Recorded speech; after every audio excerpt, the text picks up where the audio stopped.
Hello friends आज की इस वीडियो में हम लोग आसाम पुलिस सब इंस्पेक्टर का एग्जाम जो हुआ था 20 सितंबर 2020 को, उस एग्जाम में मैथ्स और रीजनिंग में जो क्वेश्चंस पूछे गए थे उन सारे क्वेश्चंस को इस वीडियो में हम लोग देखेंगे। फ्रेंड्स, इससे पहले जनरल नॉलेज में जो क्वेश्चंस पूछे गए थे उन क्वेश्चंस के ऊपर मैंने ऑलरेडी आप लोगों को वीडियो प्रोवाइड कर दिया है। अगर आपने उस वीडियो को अभी तक नहीं देखा है तो इस वीडियो के नीचे आप लोगों को लिंक मिल जाएगा, आप उस लिंक के ऊपर क्लिक करके उस वीडियो को देख सकते हैं। और फ्रेंड्स, अगर आपने अभी तक इस चैनल को सब्सक्राइब नहीं किया तो सब्सक्राइब कर लीजिए ताकि आने वाले टाइम में आसाम पुलिस सब इंस्पेक्टर का एग्जाम रिलेटेड कोई भी वीडियो आपसे मिस ना हो। तो चलिए आज का वीडियो शुरू करते हैं। पहला क्वेश्चन नंबर 1 में बोल रहा है, देखिए if ABCD is equal to 24 then D is equal to question mark. मतलब अगर एबीसीडी का कोड 24 हो तो डी का कोड क्या होगा, ये हम लोगों को निकालना है। तो इसको करने के लिए यहाँ पर एबीसीडी का कोड कैसे 24 लिखा गया है वो हम लोगों को निकालना पड़ेगा। तो इसको निकालने के लिए यहाँ पर हम लोग पहले तो एबीसीडी को लिखेंगे एबीसीडी। अभी देखिए ए का पोजिशन को अगर हम लोग लिखे तो ए का पोजिशन होता है आपका 1, बी का पोजीशन होता है आपका 2, सी का पोजीशन होता है आपका 3 और डी का पोजीशन होता है आपका 4। तो यहाँ पर 4 अल्फाबेट था, चारों अल्फाबेट का पोजीशन हम लोगों ने लिख लिया। अभी देखिए यहाँ पर एबीसीडी का कोड लिखा गया है 24। तो ये जो 4 नंबर है, ये जो 4 नंबर है 1 2 3 4, ये चारों नंबर को अगर हम लोग गुना करें तो देखिए 1 इंटू 2 2, 2 इंटू 3 6, 6 इंटू 4, 6 इंटू 4 करेंगे तो कितना होगा 24। दैट मीन्स ये जो अल्फाबेट है, अल्फाबेट का जो पोजीशन है वो पोजीशन का जो नंबर है उन नंबर को गुना करके ये कोड लिखा गया है। तो हम लोगों को तो पैटर्न मिल गया। अभी यहाँ पर हम लोग डी का कोड आराम से बोल सकते हैं। तो यहाँ पर हम लोग लिखेंगे डीई। डी का पोजीशन है आपका 4 और ई का पोजीशन है आपका 5। तो यहाँ पर दैट मीन्स हम लोगों को गुना करना है 4 और 5 को। तो 4 और 5 को गुना करेंगे तो कितना मिलेगा 20, और 20 देखिए आपका ऑप्शन ए में है। तो इस क्वेश्चन नंबर 1 का करेक्ट आंसर हो जाएगा आपका ऑप्शन ए। और मेरे ख्याल से क्वेश्चन नंबर 1 का सोल्यूशन आप लोगों को समझ में आया होगा। चलिए नेक्स्ट क्वेश्चन नंबर 2 को सॉल्व करते हैं। अब क्वेश्चन नंबर 2 में यहाँ पर देखिए कोडिंग डिकोडिंग का क्वेश्चन दिया गया है। यहाँ पर दिया गया है देखिए माउस का कोड अगर PRUQC हो, माउस का कोड अगर PRUQC हो तो शिफ्ट का कोड हम लोगों को निकालना है। तो यहां पर इस क्वेश्चन को करने के लिए पहले तो हम लोगों को ये निकालना पड़ेगा माउस का कोड। माउस का कोड कैसे PRUQC लिखा गया है ये हम लोगों को निकालना पड़ेगा। उसके बाद हम लोग आराम से शिफ्ट का कोड बोल सकेंगे। तो यहां पर देखिए MNOP, दैट मीन्स यहां पर M के बाद 3 प्लेस छोड़ के P लिखा गया है। O के बाद देखिए R लिखा गया है। तो O PQR, तो यहां पर भी देखिए 3 प्लेस छोड़ के R लिखा गया है। देन यहां पर देखिए U सेम रखा गया है। यहां पर देखिए U सेम रखा गया है। दैट मीन्स थर्ड अल्फाबेट, यहां पर थर्ड अल्फाबेट I है तो थर्ड अल्फाबेट I ही रहेगा। उसके बाद देखिए S है, यहां पर Q है। तो यहां पर देखिए S से माइनस पीछे आया है, पीछे आके ही Q लिखा गया है क्योंकि QRS। तो S से कितना प्लेस पीछे आया गया है, S से 2 प्लेस पीछे आया गया है। तो यहां पर S से 2 प्लेस पीछे आया गया है। उसके बाद देखिए EC, दैट मीन्स CDE। तो E के नीचे C है, दैट मीन्स E से अगर हम लोग 2 प्लेस पीछे आएंगे तो C मिलेगा। तो यहां पर भी -2 किया गया है। अभी इसमें आइए देखिए +3 तो +3 S के साथ +3 करेंगे STUB। तो यहां पर देखिए +3 करने के बाद कितना मिल रहा है, देखिए कौन सा अल्फाबेट मिल रहा है, B मिल रहा है। तो यहां पर हो जाएगा आपका B। अभी देखिए पहला प्लेस में B होना चाहिए। देखिए 4 ऑप्शन है, चारों में पहला प्लेस में B है तो हम लोगों को तो आंसर नहीं मिल रहा है। उसके बाद HIJK, तो 3 प्लेस छोड़ के क्या मिल रहा है, देखिए क्या मिल रहा है। दैट मीन्स यहां पर क्या आएगा सो BKI देखिए BKI देखिए ऑप्शन ए में है, ऑप्शन बी में भी है। तो ऑप्शन सी और ऑप्शन डी तो काट जाएगा। अब यहां पर हम लोगों को और चेक करना पड़ेगा। देखिए F है, यहां पर F से -2 करना पड़ेगा। तो देखिए DEF, तो एफ से -2 करेंगे तो क्या मिल रहा है, देखिए एफ से -2 करेंगे तो क्या मिल रहा है, डी मिल रहा है। तो यहां पर आ जाएगा आपका D, that means fourth position में आपका डी होना चाहिए, और फोर्थ पोजीशन में डी देखिए आपका ऑप्शन बी में है। तो यहां पर इस क्वेश्चन नंबर 2 का करेक्ट आंसर हो जाएगा आपका ऑप्शन बी, और मेरे ख्याल से क्वेश्चन नंबर 2 का आंसर आप लोगों को समझ में आया होगा। चलिए नेक्स्ट क्वेश्चन नंबर 3 को देखते हैं। क्वेश्चन नंबर 3 में देखिए यहाँ पर 4 वर्ड दिया गया है, ये चारों वर्ड में से कौन सा ऑड वन है, कौन सा ऑड वन मतलब कौन सा अलग है, मतलब यहाँ पर 3 वर्ड सेम है, 1 वर्ड अलग है, तो वो कौन सा वर्ड अलग है, तीनों वर्ड में से वो वर्ड हम लोगों को निकालना है।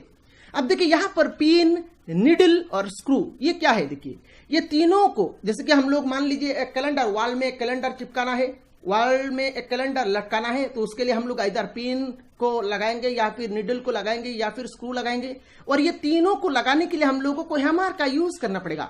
दैट मीन्स यहाँ पर ये जो पिन, निडल और स्क्रू है ये तीनों सेम है, यहाँ पर हैमर अलग है। दैट मीन्स यहाँ पर हैमर जो वर्ड है ये वर्ड बाकी तीनों में से अलग है, तो हैमर वर्ड यहाँ पर ऑड वन हो जाएगा। दैट मीन्स क्वेश्चन नंबर 3 का करेक्ट आंसर हो जाएगा आपका ऑप्शन ए।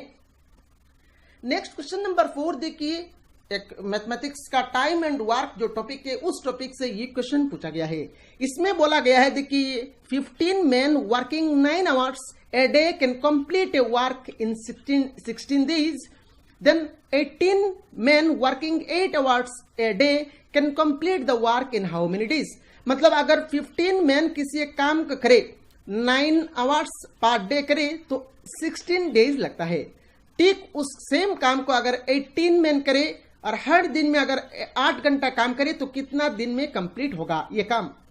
तो ये जो क्वेश्चन है, इस क्वेश्चन को करने के लिए एक फॉर्मूला होता है। फॉर्मूला क्या है, फॉर्मूला होता है आपका M1 D1 T1 is equal to M2 D2 T2।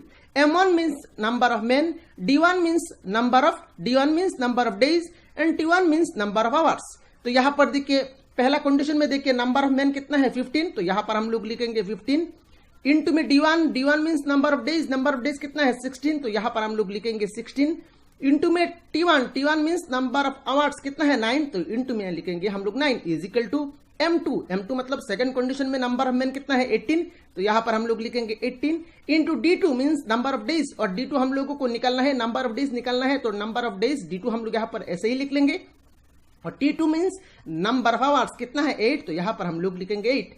अभी देखिए यहां पर कैंसिल देंगे तो 9 से इसको काटेंगे तो ये हो जाएगा आपका 2 इंटू 8 16, तो 16 कैंसिल हो जाएगा। तो यहां पर देखिए लेफ्ट साइड में रह गया है आपका 15 और राइट साइड में रहेगा आपका D2। That means D2 means number of days, और नंबर ऑफ डेज आया है आपका 15, और 15 देखिए आपका ऑप्शन ए में है। तो क्वेश्चन नंबर 4 का करेक्ट आंसर हो जाएगा आपका ऑप्शन ए, और मेरे ख्याल से क्वेश्चन नंबर 4 का सोल्यूशन आप लोगों को समझ में आया होगा। चलिए नेक्स्ट क्वेश्चन नंबर 5 को सॉल्व करते हैं। क्वेश्चन नंबर 5 का यहाँ पर ऑप्शन हम लोगों को नहीं मिला है, जस्ट ये क्वेश्चन ही मिला है। यहाँ पर देखिए एक सीरीज दिया गया है, और इस सीरीज का देखिए कुछ खाली प्लेस छोड़ा गया है। इन खाली प्लेस में क्या क्या अल्फाबेट आएगा ये हम लोगों को निकालना है। अभी ये क्वेश्चन देखिए, ये क्वेश्चन करने का बहुत सारा ट्रिक है, सबसे आसान ट्रिक की मदद से ही मैं यहाँ पर आप लोगों को सॉल्व करूंगा। अभी यहाँ पर लास्ट 4 वर्ड को आप देखें अच्छी तरह से, लास्ट 4 वर्ड को देखें। लास्ट 4 वर्ड में क्या लिखा गया है ABBN, तो इस ABBN को लेके आप लोग पहले आइए, इस ABBN को लेके आप लोग पहले आइए। आने के बाद यहाँ पर 4 प्लेस छोड़ के आप लोगों को ऐसे लाइन देना है, 4 प्लेस छोड़ के ऐसे लाइन देना है, फिर से 4 प्लेस छोड़ के एक लाइन दे दीजिए, फिर से 4 प्लेस छोड़ के एक लाइन दे दीजिए। दैट मीन्स यहाँ पर देखिए 4 प्लेस छोड़ के, मतलब 4 अल्फाबेट मिलके ही यहाँ पर वर्ड बनाया गया है। दैट मीन्स यहाँ पर देखिए अगर हम लोग इस ABBN को लेके पहले आए तो ए देखिए यहाँ पर ए है, तो यहाँ पर अगर हम लोग बी लिखे तो ABB, उसके बाद क्या आएगा N, तो ये देखिए पैटर्न यहाँ पर तो मैच हो रहा है। सेम पैटर्न को लेके हम लोग यहाँ पर जाएंगे, अगर यहाँ पर भी मैच हो गया दैट मीन्स हम लोगों को आंसर तो मिल गया। यहाँ पर देखिए A, तो यहाँ पर क्या आना चाहिए B, दैट मीन्स यहाँ पर भी B लिखेंगे, ABBN सेटिस्फाई हो रहा है। नेक्स्ट इसमें आइए देखिए BB यहाँ पर है, तो उससे पहले तो A आना चाहिए, तो ABB, तो उसके बाद यहाँ पर क्या आना चाहिए N आना चाहिए, तो यहाँ पर भी सेटिस्फाई हो रहा है। दैट मीन्स यहाँ पर पहला खाली प्लेस में B होगा, नेक्स्ट खाली प्लेस में N होगा, नेक्स्ट खाली प्लेस में B होगा, नेक्स्ट खाली प्लेस में B होगा, नेक्स्ट खाली प्लेस में A होगा, और नेक्स्ट खाली प्लेस में N होगा। तो ये आंसर हो जाएगा, खाली प्लेस में BN BB AN आना चाहिए। तो यहाँ पर क्वेश्चन नंबर 5 का ये आंसर हो जाएगा। तो इस तरह के क्वेश्चन मैं आप लोगों को आने वाले टाइम में और भी सॉल्व करूंगा। और सभी टाइप ऑफ क्वेश्चंस जब सॉल्व करूंगा तो आप लोगों का कंसेप्ट पूरा क्लियर हो जाएगा। चैनल को आप सब्सक्राइब करिए और वीडियो कैसा लग रहा है नीचे कमेंट बॉक्स में कमेंट करके बताइए। आप लोग चैनल को सपोर्ट करिए, जितना आप लोग सपोर्ट करेंगे उतना ही अच्छे अच्छे कंटेंट में फ्री में ही आप लोगों को प्रोवाइड करूंगा। चलिए नेक्स्ट क्वेश्चन नंबर 6 को सॉल्व करते हैं। नेक्स्ट क्वेश्चन नंबर 6 आपका एग्जाम के लिए काफी इंपॉर्टेंट है और कैलेंडर रिलेटेड प्रॉब्लम पूछा ही जाता है रीजनिंग टॉपिक से। तो यहाँ पर ध्यान से कैलेंडर रीजनिंग का जो ये क्वेश्चन है, इस क्वेश्चन का सोल्यूशन को आप लोगों को समझना है। इस क्वेश्चन में बोल रहे थे कि the calendar of 1999 will repeat itself इन, मतलब 1999 का जो कैलेंडर है वो कैलेंडर फिर से कब रिपीट होगा। मतलब 1999 का जो कैलेंडर है 1999 का कैलेंडर जैसा कैलेंडर और कब आएगा ये हमको बताना है। अब यहाँ पर कंसेप्ट आप लोगों को ध्यान से समझना है और मैं यहाँ पर ट्रिक की मदद से ही आप लोगों को इस क्वेश्चन को सॉल्व करूंगा। पहले तो यहाँ पर जो साल दिया गया है, जो यार दिया गया है, वो यार को आप लोगों को चेक करना है वो यार लीप यार है या नहीं, वो यार लीप यार है या नहीं। और लीप ईयर कैसे चेक करेंगे? लीप ईयर मतलब अगर वो यार वो साल अगर 4 से डिविजिबल हो, वो साल अगर 4 से डिविजिबल हो तो वो साल आपका लीप ईयर हो जाएगा। जैसे कि अभी जो 2020 चल रहा है ये एक लीप ईयर है क्योंकि 2020 आपका 4 से डिविजिबल है। तो 2020 किस तरह का साल है? 2020 एक लीप ईयर है। और अगर हम लोग बात करें मतलब मान लीजिए 1921 मैंने यहाँ पर लिखा है, तो 1921 ये 4 से डिविजिबल नहीं होगा तो ये आपका नॉन लीप ईयर हो जाएगा। तो लीप ईयर मतलब जो 4 से डिविजिबल होता है उसको हम लोग लीप ईयर कहते हैं और जो 4 से डिविजिबल नहीं होता है वो आपका लीप ईयर नहीं है। जैसे कि अगर मैं बात करूं 2019 की, तो 2019 आपका 4 से डिविजिबल नहीं होगा तो 2019 एक नॉन लीप ईयर हो जाएगा। तो पहले तो आप लोगों को यार को साल को चेक करना है। साल को चेक करने के बाद अगर साल लीप ईयर हो, साल अगर लीप ईयर हो तो उस केस में वो लीप ईयर का कैलेंडर कब रिपीट होता है? वो लीप ईयर कैलेंडर रिपीट होगा आपका आफ्टर 28 ईयर्स। जैसे कि 2020 अगर मैं पूछूं 2020 का कैलेंडर जैसा कैलेंडर कब आएगा तो ये एक लीप ईयर है, तो इसका जैसा कैलेंडर कब आएगा? After 28 years. मतलब इसके साथ आप 28 को जोड़ लेना है। तो 28 आप जब जोड़ेंगे तो यहां पर आ जाएगा आपका 2048। मतलब 2020 का जो कैलेंडर है उस सेम कैलेंडर आपका 2048 में आएगा। तो ये तो लीप ईयर की बात मैंने किया। अगर वो साल लीप ईयर हो तो ये आप लोगों को लगाना है, उसके साथ जस्ट आपको 28 को ऐड कर देना है। अब मान लीजिए वो साल लीप ईयर नहीं हुआ, मान लीजिए वो साल नॉन लीप ईयर हुआ है, जैसे कि 2019 एक नॉन लीप ईयर है और यहां पर भी 1999 जो साल दिया गया है ये भी एक नॉन लीप ईयर है। तो वो साल अगर नॉन लीप ईयर हो, तो वो साल अगर नॉन लीप ईयर हो, तो अगर साल नॉन लीप ईयर हो तो इस केस में 2 केस बनता है। साल नॉन लीप ईयर हो तो आप लोगों को और एक चेक करना है। पहले तो साल को चेक करना है, साल अगर नॉन लीप ईयर मिले तो आप लोगों को और एक चेक करना है। और क्या चेक करना है? अगर नॉन लीप ईयर हो साल तो उससे पहले का जो साल है, उससे पहले का जो साल है वो अगर लीप ईयर हो, उससे पहले का जो साल है वो अगर लीप ईयर हो तो आप लोगों को +6 कर देना है। जो साल आपने चेक किया है वो साल अगर नॉन लीप ईयर हो तो उससे पहले जो साल है उस साल को चेक करना है वो लीप ईयर है या नहीं। अगर वो लीप ईयर हो गया तो आपको जस्ट +6 कर लेना है। और अगर वो साल नॉन लीप ईयर हो, वो साल अगर नॉन लीप ईयर हो तो आप लोगों को उस केस में उस साल के साथ 11 को जोड़ लेना है। जैसे कि मान लीजिए यहां पर देखिए 1999, यहां पर देखिए 1999 और 1999 ये एक नॉन लीप ईयर है। ये क्या है? ये एक नॉन लीप ईयर है। तो क्योंकि ये नॉन लीप ईयर है तो इस केस में आया है, तो इससे पहले का साल हम लोगों को चेक करना है। इससे पहले का जो साल है वो क्या है? 1998। इससे पहले का जो साल है वो क्या है? 1998। अब ये जो 1998 है ये लीप ईयर है या नहीं आपको चेक करना है। 1998 जो साल है ये साल आपका लीप ईयर है या नहीं आपको चेक करना है। तो 1998 देखिए ये साल आपका लीप ईयर नहीं है क्योंकि ये 4 से डिविजिबल नहीं होगा, तो ये भी आपका नॉन लीप ईयर है। ये भी क्या है? ये भी आपका नॉन लीप ईयर है। तो ये भी नॉन लीप ईयर है, ये कंडीशन में आया है। तो ये नॉन लीप ईयर हुआ है, दैट मीन्स इसके साथ हम लोगों को 11 को जोड़ना है। इसके साथ हम लोगों को 11 को जोड़ना है। तो इसके साथ 1999 के साथ जब हम लोग 11 को जोड़ेंगे तो कितना मिलेगा? देखिए 9 + 1 10 का 0 कैरी में 1, 9 + 1 10, 10 + 1 11 का 1 कैरी में 1 और 19 + 1 20, तो 2010 आया है। अभी देखिए 2010 तो ऑप्शन में नहीं है, दैट मीन्स 2010 के बाद फिर से वो कैलेंडर कब आएगा ये हमको चेक करना है। तो 2010 जो है ये एक नॉन लीप ईयर है और इससे पहले का जो साल है ये भी एक नॉन लीप ईयर है, 2009 भी एक नॉन लीप ईयर है, 2009 भी एक नॉन लीप ईयर है। दैट मीन्स 2010 जैसा कैलेंडर कब आएगा 11 साल बाद। तो इसके साथ हम लोग फिर से 11 को जोड़ेंगे तो क्या आएगा 2021 और 2021 देखिए आपका ऑप्शन सी में है। तो इस क्वेश्चन नंबर 6 का करेक्ट आंसर हो जाएगा आपका ऑप्शन सी। अब मान लीजिए